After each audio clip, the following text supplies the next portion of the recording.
Hey guys, welcome back. We got more Bloodborne Chalice Dungeon expansion painting coming at you today.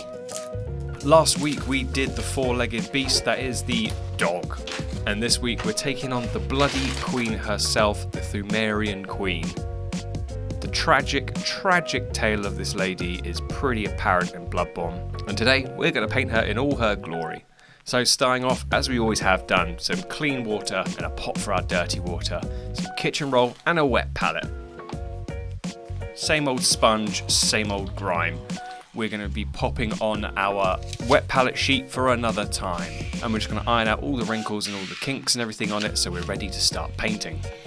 So here she is, it is the Pthumerian Queen. We need to start off by priming her with some black. And there we go, she's ready to start highlighting. Yet again, we are indeed Zenithal highlighting, so with an airbrush, some thinner and some cleaner, we're going to get to highlighting her with some white ink. You can use anything else if you want to use it. You can use acrylics, you can use whatever you want that flows through the airbrush. I'm just a fan of doing Zenithal highlights with white ink from Liquitex.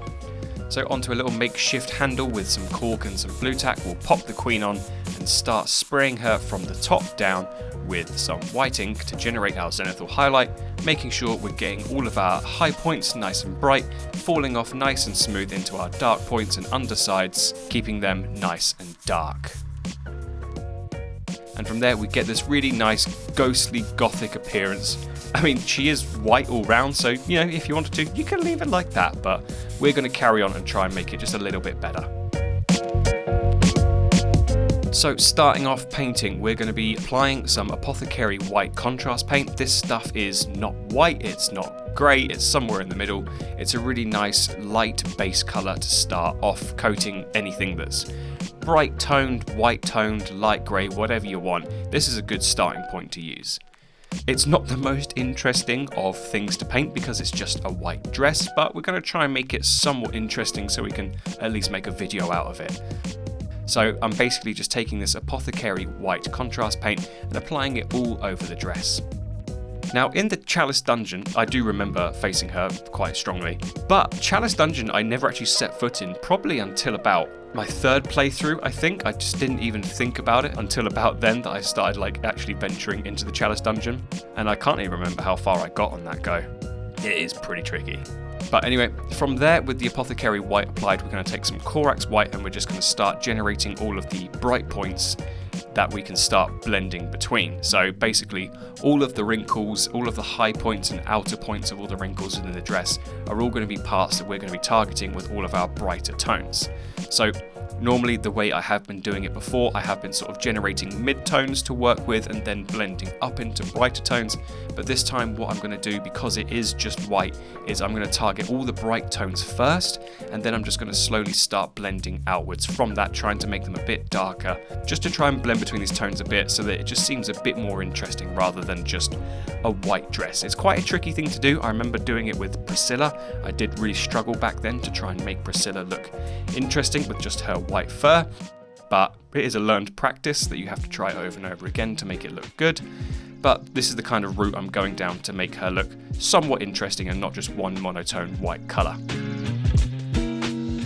So just as always, trying to keep the white thin. It is quite tricky with the Corax white from Citadel because I find it's not the best white paint out there. I have heard that people do prefer like the Vallejo white paints and Green Stuff World white paints, but I do agree that the Citadel ones are pretty tricky to use because I don't think they have the best consistency or flow to them. If you have them too thin, I just feel like you don't get any application off of them. Have them too thick, and they are just way too thick. It's kind of hard to get a middle ground with them, I find. I mean, let me know what you think about them. I have heard across the board that people don't really like Corax white from Citadel paint, but hey, it's what I got and it's what I'm going to use.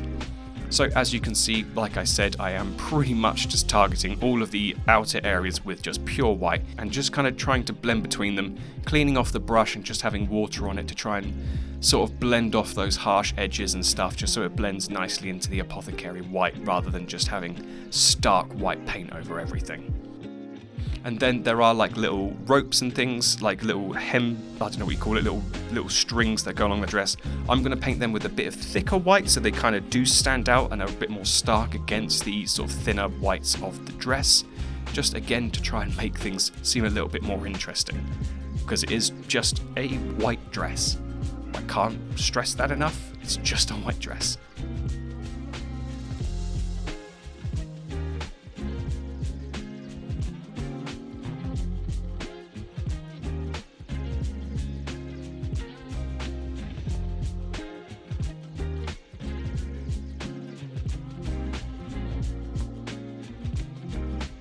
Fantastic, and that's a lot of the dress done. So we're going to take some lead belcher, and this is going to be on the sort of headdress that she's wearing that is a bit metallic-y. I'm just going to use some lead belcher on that just to sort of stand out from the white. And then we can grab some rhinox hide, which is going to be used on the handcuff things that we saw on the Forsaken Canehurst Spirit. These are just like little hand shackles, I think you want to call them. I just use some rhinox hide on them just to paint them so they're a bit woody. And then just to finish off, we're just going to grab some coagulated blood, because this is a very bloody lady. This is a very bloody lady. And just all around the front of the model, I'm just going to start dotting around all of this coagulated blood, making sure we've got like a good concentration of it in the center, and then sort of falling off and sort of light applications towards the bottom and around her. And that is pretty much how I did the Pthumerian Queen. I'd be very interested to see how other people have painted her. It's not the most exciting thing in the world because it is just a white dress. So, hey, we did what we did. And I hope that maybe helps you with painting a white dress. I don't know. But there we go, that's another Bloodborne model done from the Chalice Dungeon expansion. If you did enjoy today's episode, please drop this video a like, drop me a comment, hit subscribe if you haven't already, all of that standard YouTube stuff that pleases the algorithm. Also, thank you to all my patrons who support me in so many ways. You can see all of their victorious names on the screen. If you do want to join this amazing gang of people, head on over to my Patreon and check out what's going on over there. I'll leave a link to it in the description. You can see the link to it on the screen. And yeah, thank you so much for joining me today. I hope you have a great rest of the day, and I'll see you next time for more Chalice Dungeon excavations. See you then.